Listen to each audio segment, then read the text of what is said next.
परम पिता परमात्मा पूर्ण ब्रह्म सारी सृष्टि के रचनहार कुल मालिक कबीर देव जी, कबीर साहब जी, ये हम सभी आत्माओं के पिता हैं, ये कुल के मालिक हैं, अनंत कोटि ब्रह्मांडों के सृजनहार हैं। हम तत्व ज्ञान के अभाव से परमात्मा की परिभाषा से परिचित नहीं हो सके, और जिस कारण से आज हमने अपने अपने मत बना लिए, अपने अपने मजहब धर्म बना लिए, उसके विषय में परमात्मा कहते हैं, भाई कोई कहे मारा राम बड़ो है, कोई कहे मारा राम बड़ा है, कोई कहे खुदाई रे, कोई कहे हमरा राम बड़ा है, कोई कहे खुदाई रे, कोई कहे ईसा मसीह बड़ा है, ये बाटा रहे लगाई रे, कोई कहे ईसा मसीह बड़ा है, ये बाटा रहे लगाई रे, कोई कहे हमारा राम बड़ा है। तत्व ज्ञान के अभाव से हम अपने अपने इष्ट को सुप्रीम मान रहे हैं, क्योंकि हम अपने ही सदग्रंथों से परिचित नहीं हैं। न तो पवित्र हिंदू धर्म के श्रद्धालु अपने पवित्र सदग्रंथों शास्त्रों जैसे पवित्र वेदों से, पवित्र श्रीमद् भगवत गीता से और पवित्र पुराणों से परिचित नहीं है। इसी प्रकार मुसलमान धर्म के पुण्य कर्मी प्राणी परमात्मा को ना पहचान कर पवित्र कुरान शरीफ में लिखे ज्ञान को ना समझकर अपने ही सदग्रंथों से वंचित है। ऐसे ही पवित्र बाइबल के अंदर परमात्मा का जो विधान लिखा है, परमात्मा की जो महिमा लिखी है, उससे पवित्र ईसाई धर्म की पुण्यात्माएं अपरिचित हैं। और इसी प्रकार पवित्र गुरु ग्रंथ साहिब के अंदर जो परमात्मा के विषय में यथार्थ जानकारी है, उससे सिख धर्म की पुण्यात्माएं अपरिचित हैं। इसी कारण से हम विभाजित हो गए। कोई हिंदू बन गया, कोई मुसलमान बन गया, कोई सिख बना, कोई ईसाई बन गया। हम किस लिए विभाजित हुए? परमात्मा पाने के लिए, आत्म कल्याण करवाने के लिए। जैसे पवित्र हिंदू धर्म की साधना से वंचित रह करके पवित्र सदग्रंथों का ज्ञान न होने से फिर सोचा कि शायद ईसाई धर्म से कुछ मिल जाए। बहुत से पुण्यकर्मी प्राणी ईसाई धर्म को भी स्वीकार कर चुके हैं। ईसाई धर्म से भी कुछ ना मिला तो फिर मुसलमान धर्म को भी अपना लिया। मुसलमान धर्म से भी जब नहीं संतुष्टि हुई तो सिख धर्म को भी अपनाया। हम ऐसे ही बढ़ते चले गए। हम लेकिन रहे वहीं के वहीं जहां से स्टार्ट हुए थे। कारण क्या रहा कि हम अपने सदग्रंथों को समझ नहीं सके। उदाहरण के लिए एक एग्जाम्पल आपको दिखाते हैं, प्रत्यक्ष प्रमाणित करते हैं। आज सत्संग के अंदर आप सुबह सुन रहे थे कि परमात्मा को कोई तो निराकार बताता है,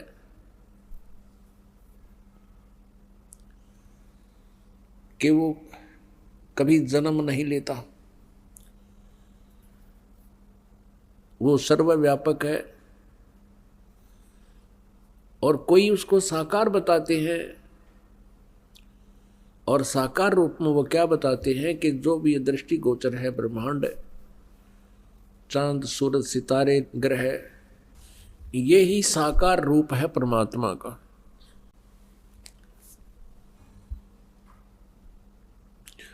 और इसी कारण से हम आज तक यही सिद्धांत बनाकर अपनी साधनाएं करते रहे।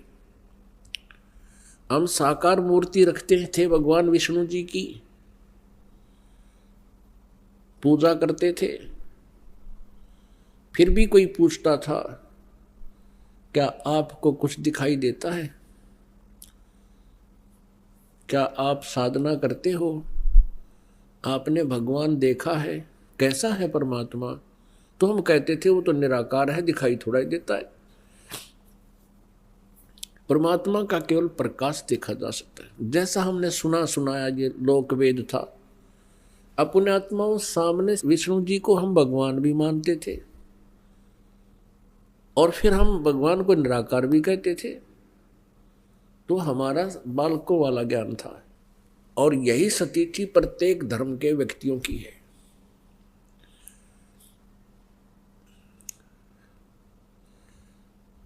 अब आपको बताते हैं परमात्मा कैसा है। परमात्मा परमेश्वर वो साकार है, नर आकार है, मनुष्य सदृश्य है और वो सतलोक में रहता है। सतलोक वो स्थान है जो कभी नाश नहीं होता। गीता जी अध्याय नंबर 18 के श्लोक नंबर 62 में उसी को शाश्वत स्थान कहा है, यानी सनातन परम था। और वहां जाने के बाद प्राणी का फिर कभी जन्म मृत्यु नहीं होता। अब जितने भी सतलोक की सचखंड की महिमा गाने वाले ये पंथ हैं, इनको कह का भी ज्ञान नहीं, सचखंड और ऊपर के लोगों का केवल सुना सुनाया ज्ञान परमात्मा कबीर जी की वाणी को उन्होंने रट रखा है, उसी का उल्टा सुल्टा अनुवाद करके इन बोली आत्माओं को भ्रमित कर रखा है जो उनके अनुयायी हैं। सर्वप्रथम आपको पवित्र बाइबल से परिचित कराते हैं। पवित्र बाइबल के पढ़ने वालों से आप पूछिएगा परमात्मा साकार है व निराकार? वो कहेंगे परमात्मा निराकार है और कहते हैं गॉड इज फॉर्मलेस। उन्होंने फिर पवित्र बाइबल को समझा ही नहीं। पवित्र बाइबल में लिखा है कि परमात्मा मनुष्य सदृश है और छठे दिन उस परमेश्वर ने कहा कि हम मनुष्य को अपने स्वरूप के अनुसार उत्पन्न करेंगे और वैसा ही कर दिया। छठे दिन भगवान ने मनुष्य को अपने स्वरूप में उत्पन्न किया, नर और नारी करके उनकी उत्पत्ति की। अब देखिएगा प्रमाण पवित्र बाइबल में। पवित्र बाइबल संपूर्ण जीवन अध्ययन बाइबल, पवित्र बाइबल संपूर्ण जीवन अध्ययन बाइबल, संपादक हैं डेविड स्टुअर्ट अंग्रेजी, प्रधान संपादक Donald C Stamps MA MDV, संयुक्त संपादक ये सारे कुछ लिखे इनके। ये USA से छपा है। अब ये देखिएगा उत्पत्ति, जिसको इंग्लिश में अंग्रेजी में बोलते हैं ये जेनेसिस। आरंभ यहाँ होता है, आदि में परमेश्वर ने आकाश और पृथ्वी की सृष्टि की। पृथ्वी बेडौल और सुनसान पड़ी थी और गहरे जल के ऊपर अंधियारा था तथा परमात्मा का आत्मा जल के ऊपर मंडराता था। जब परमेश्वर ने कहा कि उजियाला हो तो उजियाला हो गया और परमेश्वर ने उजियाले को देखा कि अच्छा है और परमेश्वर ने उजियाले को अंधियारे से अलग किया और परमेश्वर ने उजियाले को दिन, अंधियारे को रात कहा। सांझ हुई फिर भोर हुआ, भोर माने सुबह। इस प्रकार ये पहला दिन की रचना की प्रभु ने, परमात्मा ने, परमेश्वर ने। फिर परमेश्वर ने कहा कि जल के बीच एक ऐसा अंतर हो कि जल दो भाग हो जाए, तब ऐसा ही होगा। तथा इस प्रकार सांझ हुई फिर भोर हुआ, ये दूसरा दिन हो गया। फिर तीसरे दिन कुछ और रचना की, सांझ हुई फिर भोर हुआ, फिर ये तीसरा दिन हो गया। ये फिर सांझ हुई फिर भोर हुआ, ये चौथा दिन हो गया। कुछ और रचना की परमात्मा ने, चौथा दिन हो गया। फिर ये प्रश्न नंबर 5 पे, तथा फिर और बहुत सी रचनाएं की परमेश्वर ने, तो सांझ हुई फिर भोर हुआ, इस प्रकार ये 5वां दिन हो गया। अब हम छठा दिन पढ़ेंगे।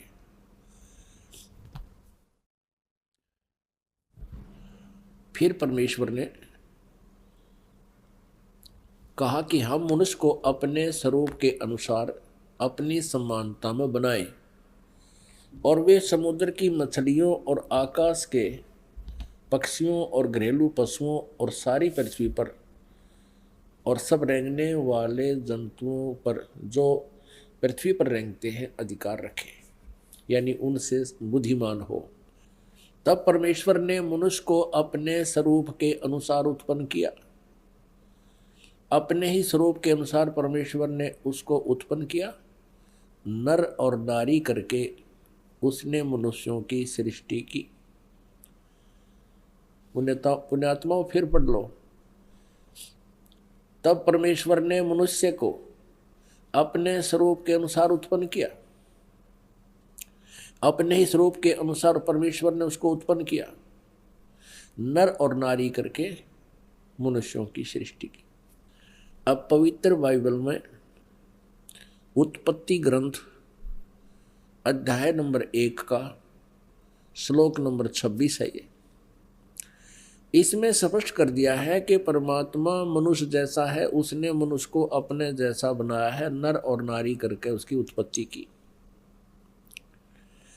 आगे परमेश्वर ने एक और कमाल किया है कि मनुष्यों के लिए मांस खाने का आदेश उस परम पिता का नहीं है जिसने सब ब्रह्मांडों की रचना की, जो कुल का मालिक है। आगे देखिएगा,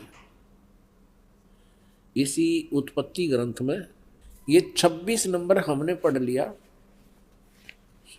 27 नंबर में कि मनुष्य 27, 26 और 27 में यही व्यवस्था बताई है कि 27 श्लोक में लिखा है कि तब परमेश्वर ने मनुष्य को अपने स्वरूप के अनुसार उत्पन्न किया। अपने स्वरूप के अनुसार परमेश्वर ने उसको उत्पन्न किया और नर और नारी करके मनुष्यों की सृष्टि की।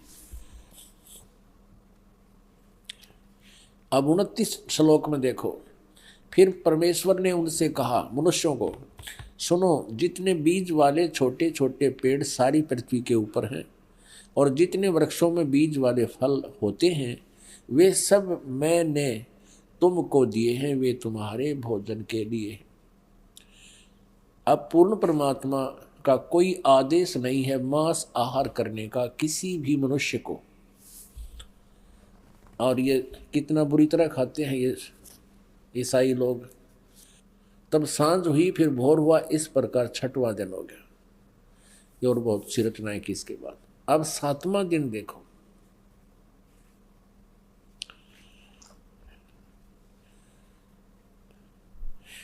यों आकाश और पृथ्वी और उनकी सारी सेना का बनाना समाप्त हो गया 6ठे दिन, और परमेश्वर ने अपना काम जिसे वह करता था 7वें दिन समाप्त किया, और उसने अपने किए हुए सारे काम से 7वें दिन विश्राम किया। और परमेश्वर ने 7वें दिन को आशीष दिया, उसे पवित्र ठहराया, सृष्टि के सारी रचना के काम से विश्राम लिया। अब पवित्र बाइबल से बहुत सी रहस्य जो है सामने आएंगे। इसमें यह भी आपके समक्ष आएगा कि ये तीनों देवता, श्री ब्रह्मा, श्री विष्णु, श्री शिवजी पूरे ब्रह्मांड के संचालक हैं, और पवित्र ईसाई धर्म के इतिहास में भी उनका जिक्र है।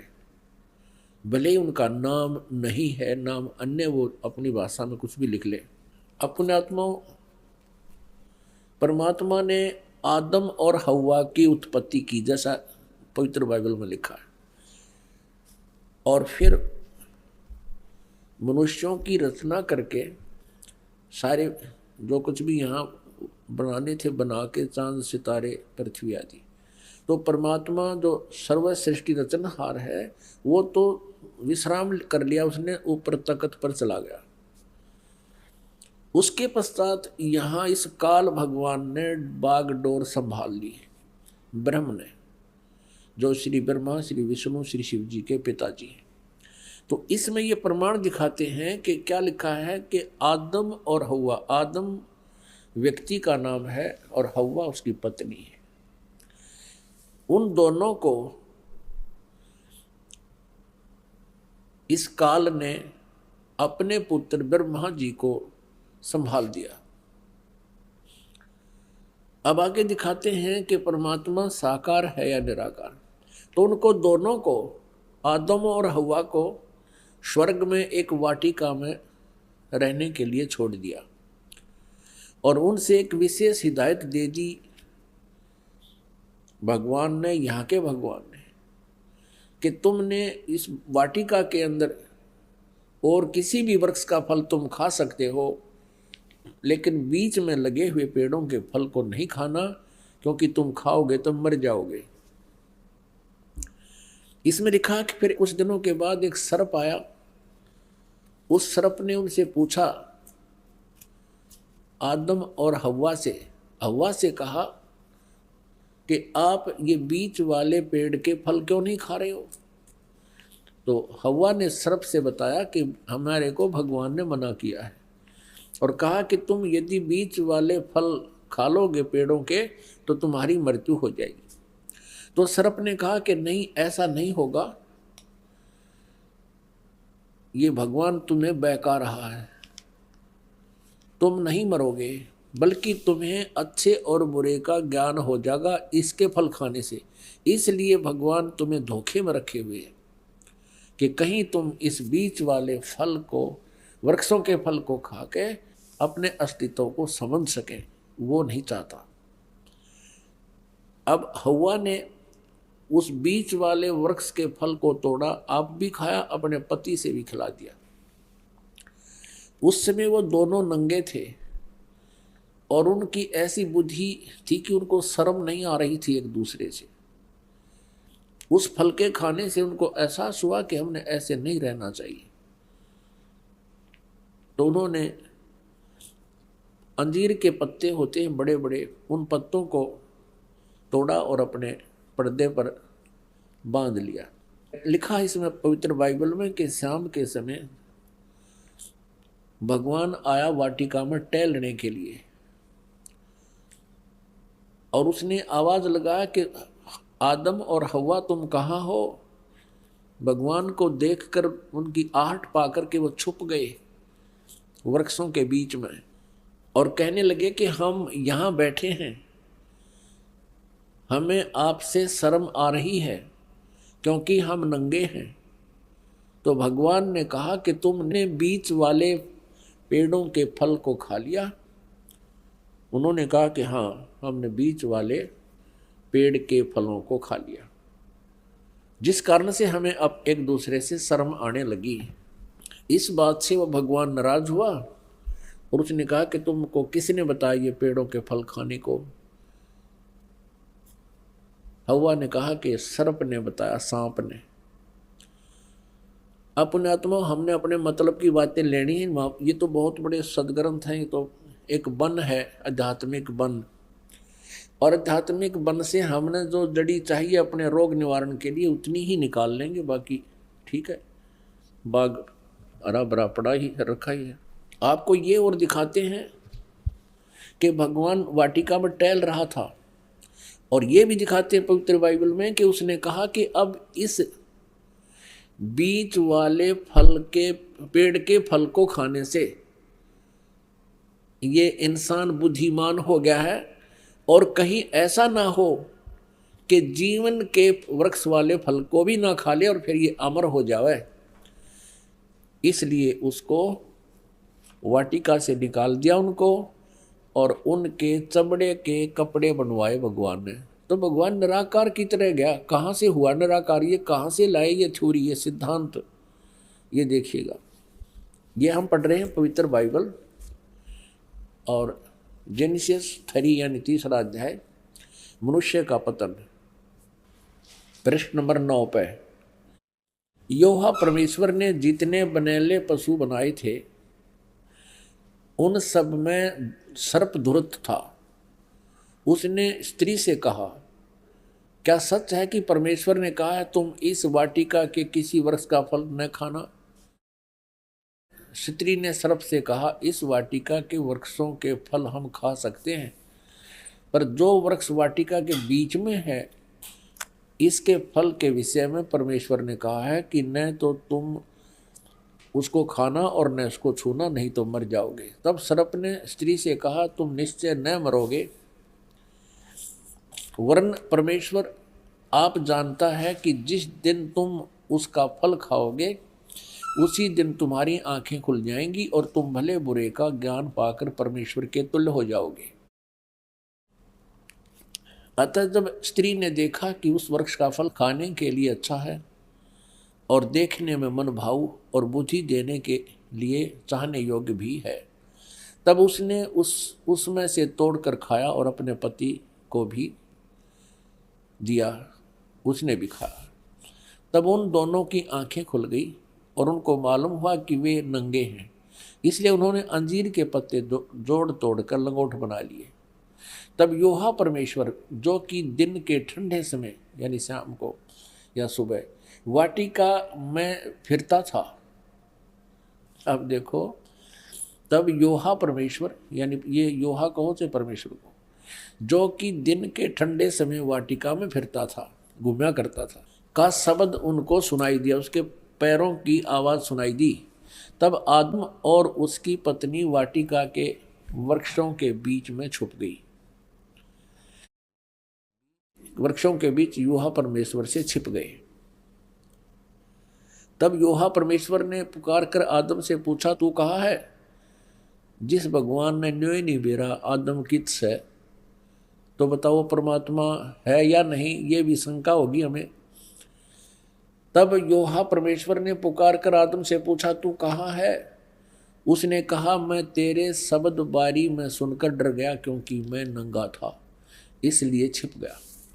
अब उसने कहा, किसने? योहा परमेश्वर ने कहा कि किसने तुझे बताया कि तू नंगा है? जिस वृक्ष का फल खाने को मैंने तुझे मना किया, क्या तूने उसका फल खा लिया? आदम ने कहा, जिस स्त्री को तूने मेरे संग रहने को दिया है उसी ने उस वृक्ष का फल मुझे दिया और मैंने खाया। तब योहा परमेश्वर ने स्त्री से कहा कि तूने यह क्या किया है? स्त्री ने कहा कि सर्प ने मुझे बहका दिया, तब मैंने खाया।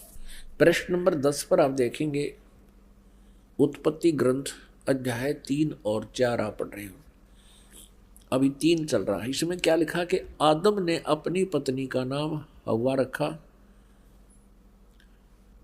क्योंकि जितने मनुष्य जीवित हैं उन सब की आदि माता वही है। और योहा परमेश्वर ने आदम और उसकी पत्नी के लिए चमड़े के अंग रखे बनाकर उन्हें पहना दिए। ये भगवान निराकार कहाँ से सारी बात करे, उनके कपड़े बुनवावे, घूमे फिरे, बोले बतलावे। फिर योहा परमेश्वर ने कहा कि मनुष्य भले बुरे का ज्ञान पाकर हम में से एक के समान हो गया है। अब भगवान एक से अनेक हो गए। फिर योहा परमेश्वर ने कहा कि मनुष्य भले बुरे का ज्ञान पाकर हम में से एक के समान हो गया। इससे सिद्ध है ये भगवान इस सतर के एक से अधिक हैं।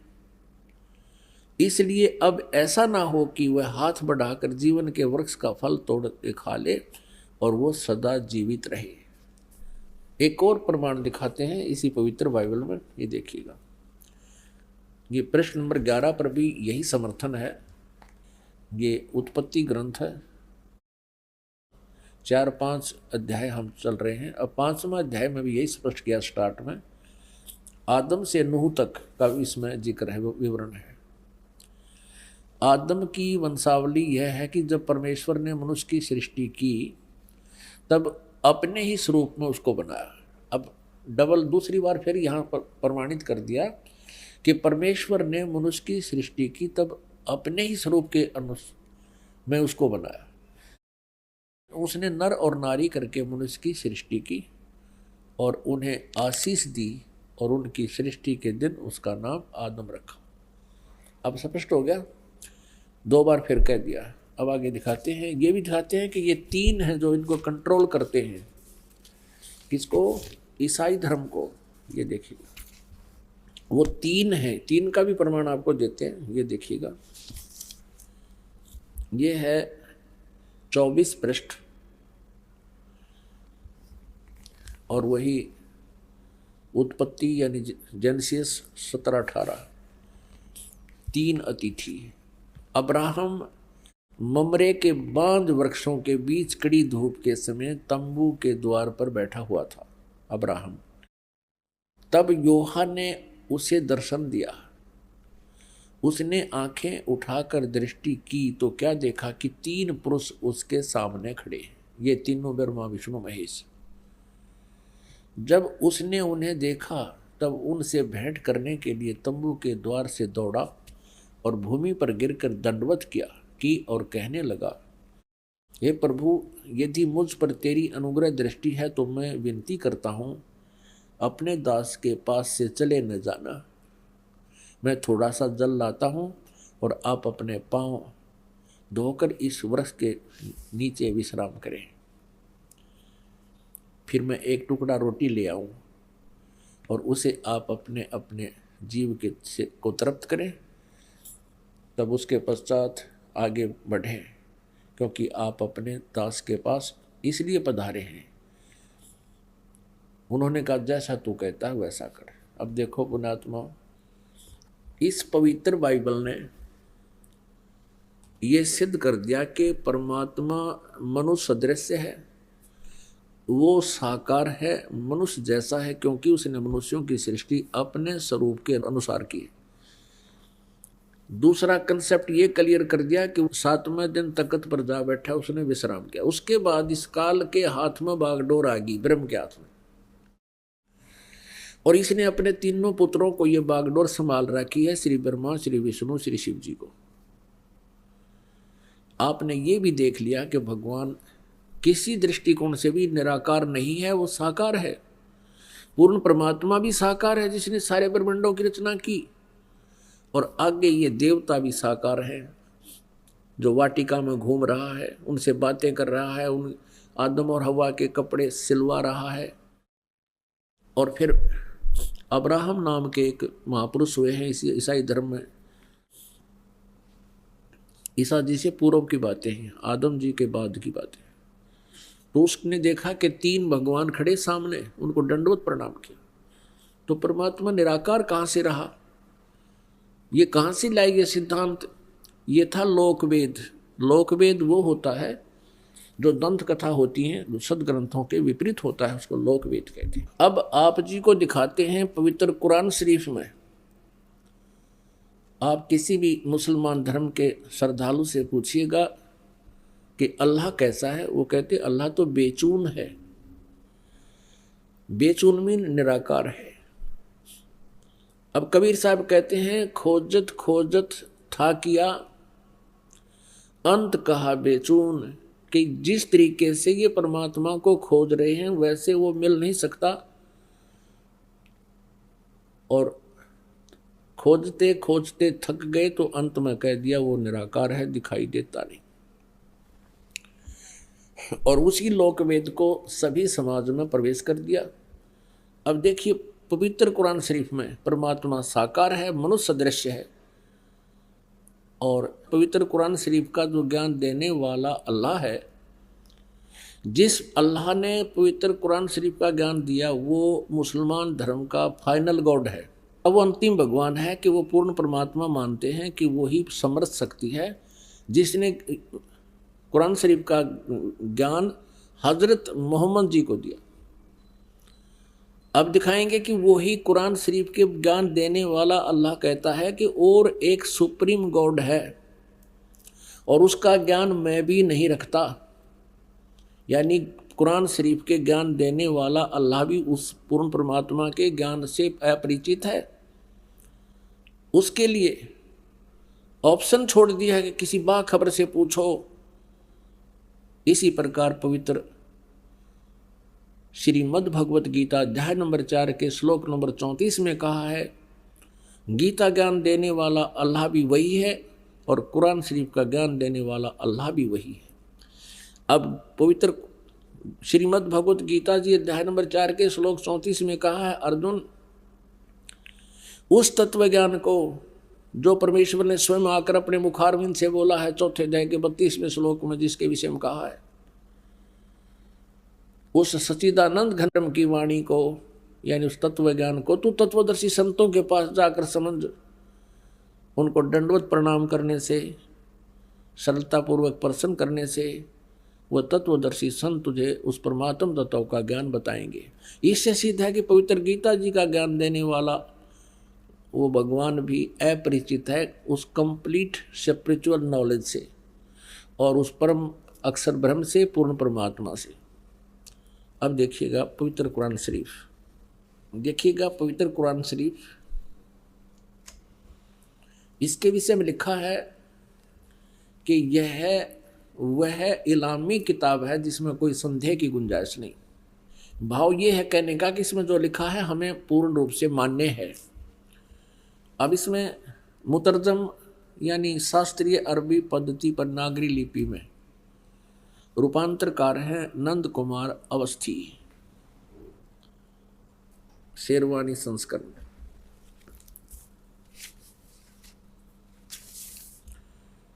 ये भी वही प्रकरण है।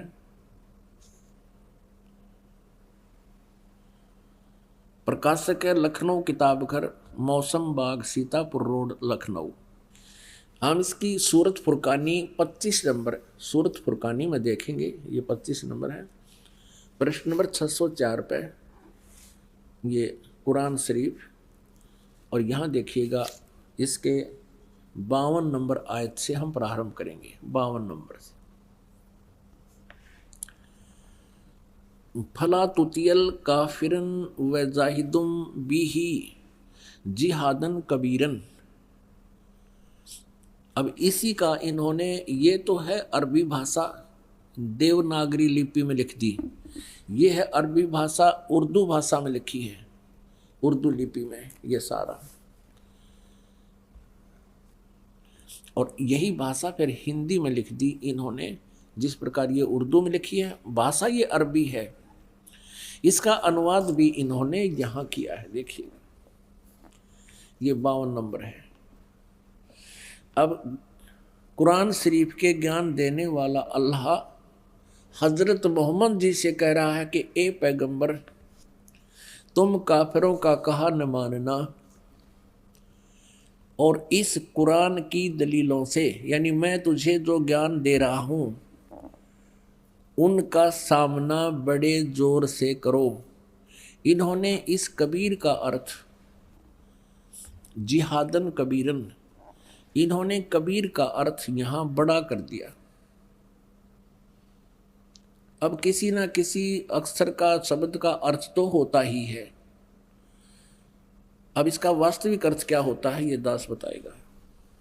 इसका अर्थ ये है कि हजरत मोहम्मद को कुरान शरीफ के बोलने वाला अल्लाह कह रहा है कि जो कबीर नाम का भगवान है, कबीर अल्लाह है, जिसे ये अल्लाह अकबर बोलते हैं, अल्लाह अकबर, अल्लाह कबीर। अल्लाह कबीर का अर्थ है वो ये करते हैं बड़ा भगवान। यदि इन्हीं के शब्दों में हम ये माने कि वो बड़ा भगवान है, जिसकी तरफ कुरान शरीफ के ज्ञान देने वाला अल्लाह हजरत मोहम्मद को कह रहा है कि वो बड़ा जो भगवान है, उसके विषय में ये अन्य व्यक्ति जो काफिर हैं, जो उस बड़े भगवान को नहीं भजते हैं, वो काफिर हैं और वो विश्वास नहीं करते इन बातों पर जो मैं तुझे बता रहा हूँ कि कबीर इज गॉड, कि वो अल्लाह है, वो बड़ा भगवान है। तो तू उनकी बातों में मत आना और मेरे द्वारा दिए गए इस कुरान शरीफ के ज्ञान पर विश्वास रखना और उनकी बात नहीं मानना। इसके लिए तू संघर्ष करना, कबीर के लिए संघर्ष करना। जिहादन कबीरन, इस कबीर भगवान के लिए, कबीर अल्लाह, वो कबीर अल्लाह है, वो कबीर परमात्मा है, सारी सृष्टि का रचनहार है। तो मेरी बातों पे विश्वास कर। और इस ये काफिर नहीं मानते उस कबीर को, उस भगवान को, उस समर्थ शक्ति को, तो उनकी बातों में मत आना और मेरे द्वारा दिए गए कुरान शरीफ के इन दलीलों पर विश्वास करना और इनके साथ संघर्ष करना। लड़ना नहीं, जिहाद का अर्थ कोई लठ बजाना नहीं, संघर्ष करना। ये चाहे तुझे तंग करें या दुखी करें, लेकिन तू इनकी बातों को मत मानना, इतनी सी बात है। अब यहाँ पर जो कबीर शब्द है, इसमें कबीरन शब्द है, तो दूसरी कुरान मजीद है, पवित्र मजीद है, वो दिखाते हैं। ये पवित्र कुरान मजीद और कुरान शरीफ के और नाम का अंतर है, जो के तो अक्सर हैं, मतलब लाइन पंक्ति का भी अंतर नहीं है, फिर भी इससे बहुत कुछ कंसेप्ट क्लियर होगा, देखिएगा। यह है पवित्र कुरान मजीद, प्रकाशक हैं आसिफ बुक डिपो, 422 मटिया महल, जामा मस्जिद, दिल्ली 6। कुरान मजीद हिंदी मुतरजम मा अरबी मतन, तर्जुमा मौलाना फ़तेह मोहम्मद खान साहिब जालंधरी, तसही मौलाना अब्दुल मजीद सरवर साहिब, प्रकाशक है Farid book depot private limited, नई दिल्ली। यह है सूरत फुरकानी, जो की त्यों, सूरत फुरकानी 25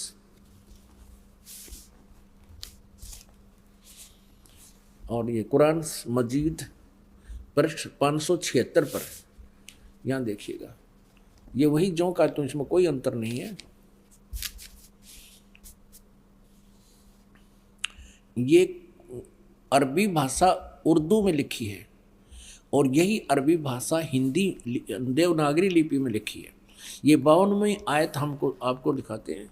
फला तुतियल काफिरन न जाहिदम बिही जिहादन कबीरा, उसमें कबीरन लिखा है, केवल इसमें कबीरा लिखा है, तो हम उसे कबीर बोल देते हैं, सीधा कबीर। वो कबीर अल्लाह है।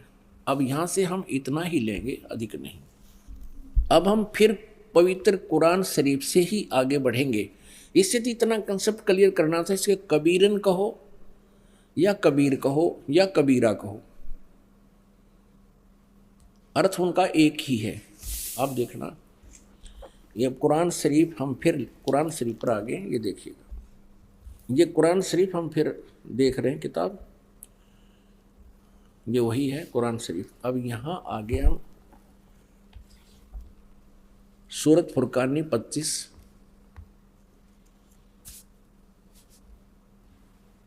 पृष्ठ नंबर 604 पे, और ये वही है नीचे 52वीं आयत। इसमें कबीरन लिखा है, उसमें कबीरा लिखा स्पष्ट।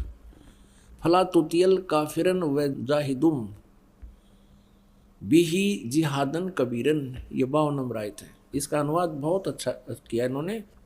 एक पैगंबर तू काफिरों का कहा न मानना, और इस कुरान की दलीलों से, यानी मैं जो तुझे ज्ञान दे रहा हूँ, उनका सामना बड़े जोर से करो। अब इसका अर्थ ये है कि वो कबीर नामक परमात्मा है और ये काफिर नहीं मानते इस कबीर इज गॉड, और तो भी उनकी बात मत मानना, संघर्ष करना इसके लिए। और ये अब देखना 53, 54, 55, 56, 57, 58, 59 आयत में कितना क्लियर किया है, ये देखिएगा।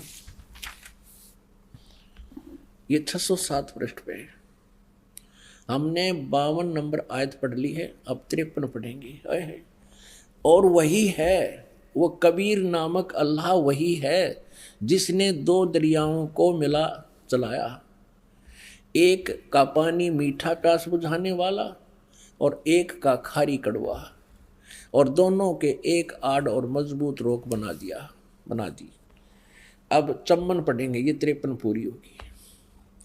और वही है जिसने पानी की बूंद से आदमी को पैदा किया, फिर उसको साहिबे नसब यानी किसी का बेटा या बेटी, और ससुराल वाला यानी किसी का दामाद बहू बनाया। और तुम्हारा परवरदिगार, यानी देखो स्पष्ट कर रहा है, कुरान शरीफ के ज्ञान देने वाला अल्लाह हजरत मोहम्मद को कह रहा है कि वो तुम्हारा परवरदिगार हर चीज के करने में शक्तिमान है। सतगुरु जो चाहे सो कर ही, 14 कोट दूत जमडर ही। और काफिर अल्लाह के सिवा ऐसों को पूजते हैं जो न उनको नफा पहुंचा सकते हैं और न उनको नुकसान, यानी अन्य देवताओं को पूजते हैं, वो उनको ना लाभ दे सकते ना हानि दे सकते, वो काफिर हैं। और काफिर तो अपने परवरदिगार से पीठ दिए हुए हैं, मुंह मोड़े हैं। अब 55 पढ़ ली, अब 56 है। ए पैगंबर, हमने तुमको खुशखबरी सुनाने और सिर्फ अजाब से डराने के लिए भेजा है। अब 57 में, इन लोगों से कहो कि मैं तुमसे इस अल्लाह के हुक्म पर कुछ मजदूरी नहीं मांगता, हाँ जो चाहे अपने परवरदिगार तक पहुंचने की राह इख्तियार कर ले। अब 58 नंबर आयत में, ए पैगंबर, उस जिंदा उस जिंदा चैतन्य पर, चैतन्य अर्थ कर दिया, उस जिंदा पर भरोसा रखो, क्योंकि कबीर परमेश्वर जी हजरत मोहम्मद जी को जिंदा महात्मा के रूप में मिले थे। उस जिंदा पर भरोसा रखो जो कभी मरने वाला नहीं है, वो अविनाशी है, और तारीफ के साथ उसकी पाकी यानी पवित्रता बयान करते रहो, उसकी महिमा का गुणगान करते रहो, और अपने बंदों के गुनाहों से वह काफ़ी खबरदार है। अब देखो, इन्होंने ये 58 नंबर आयत है, यहाँ देखिएगा, इन्होंने ये खबीरा लिख दिया, खबीरा। इसको कबीरा कहो, खबीरा कहो, अकबर कहो, एक ही अर्थ बनता है। इसमें लिखा है कि वो कबीर नामक परमात्मा इबादत ही कबीरा है। इबादत माने पूजा, इबादत ही माने पूजा के योग्य, वो कबीरा है, वो कबीर नामक परमात्मा। इसको खबीर कहो, कबीर कहो। इबादत ही माने इबादत, इबादत माने पूजा, इबादत ही माने पूजा के योग्य, वो कबीर परमात्मा है। ये 58 नंबर आयत है। आगे देखो, इसका इन्होंने अर्थ जो किया वो पढ़ेंगे कि ए पैगंबर, उस जिंदा पर भरोसा रखो जो जिंदा महात्मा के रूप में तुम्हें मिला था, रखो, जो कभी मरने वाला नहीं है, वो वास्तव में अविनाशी है, और तारीफ के साथ उसकी पाकी बयान करते रहो, और अपने बंदों के गुनाहों से, यानी अपने भक्तों के पाप का वो नाश कर देता है। यहाँ इन्होंने इस कबीर का अर्थ काफ़ी कर दिया, काफ़ी, बड़ा कहो, बहुत कहो, घना कहो, बड़ा कहो, खबरदार है यानी जानता है, वो नाश कर देता है। और इस 59 में 59 में तो कमाल कर दिया। और ये कबीर नामक अल्लाह वही है जिसने आसमानों और ज़मीन और जो कुछ उनके बीच में है सबको 6 दिन में पैदा किया, फिर तख्त पर जा बिराजा। ओए होए, वही पवित्र बाइबल कह रहा है कि 6 दिन में सृष्टि रची, 7वें दिन विश्राम किया। और यही पवित्र कुरान शरीफ कह रही है कि जिसने आसमान और ज़मीन के और जो कुछ उनके बीच में था है सबको 6 दिन में पैदा किया और फिर तख्त पर जा बिराजा। वो अल्लाह बड़ा, ये लिखना है, वो अल्लाह कबीर। 59 में देखिएगा, यहाँ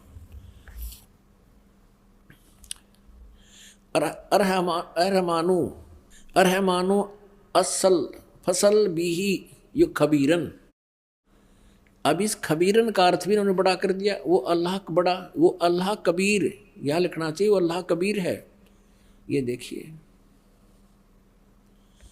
हम यहाँ आते हैं 59 पे, जिसने आसमान और ज़मीन और जो कुछ भी उनके बीच में है सबको 6 दिन में पैदा किया, फिर तख्त पर जा बिराजा। वो अल्लाह कबीर है, अल्लाह कबीर लिखना था, वो अल्लाह कबीर है, वो इन्होंने अल्लाह बड़ा कर दिया, वो अल्लाह अकबर है।